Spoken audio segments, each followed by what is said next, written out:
Orenthal James Simpson, otherwise known as O.J. Simpson, or on the football field, the Juice, was a American professional football player, running back to be exact. He played for the Buffalo Bills. He was sensational across the country as the best football player that there was. Everyone was obsessed with him. Everybody loved OJ.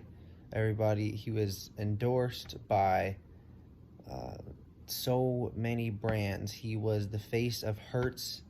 He was all over the place. He was loved by every culture. He was loved by white people, black people, Mexican people, Hispanics, everyone. Um, Everybody loved OJ. On June 12th, 1994, everything changed for OJ, his family, his supporters, um, the nation, and I could even say the world. Uh, June 12th, 1994, Nicole Brown Simpson and Ron Goldman were murdered. They were stabbed and beat outside of Nicole Brown's home. Um, OJ, being estranged and disconnected from his family, acting out of anger, having several different altercations with his wife, police reports, abuse reports, um, all these kinds of things going wrong. OJ was the key suspect, the prime suspect in the case for the murder of these two people.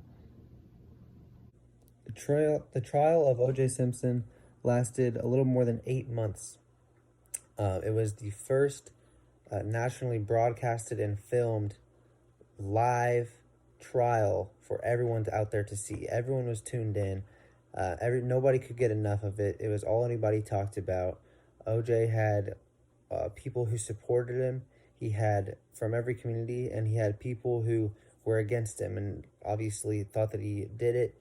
But I would say maybe the vast majority of people thought that he was innocent, and they went to work. He had his team of his lawyers, and then Nicole and Ron's family had their team of lawyers, primarily Marsha Clark and Christopher Darden, who were great lawyers, and in this case, especially Marsha Clark, and then it went another direction after Christopher Darden came in, and he had the idea to have OJ try on the glove that they found in the dirt on the side of Nicole Brown's house, that matched one of OJ's gloves, or had his ID and his blood on it. So they had him try it on, and it didn't fit. That's where the famous quote comes from. If it doesn't fit, you must acquit. So after that, Marsha Clark, she had advised against it for a long time. She didn't like the idea. And after that, they didn't have much. It kind of went downhill for their side of the trial from there. And eventually, OJ was found not guilty, and he was free. He was a free man.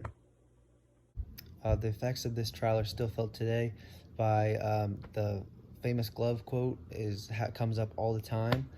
Anytime anyone sees the Kardashians, that's how their fame came to where it is now. And every time I see a Bronco, whether it's white or not, from the famous car chase of OJ down the interstate, that's what I first think of. So everybody still thinks of these things from that 8-month long time period where it consumed their lives.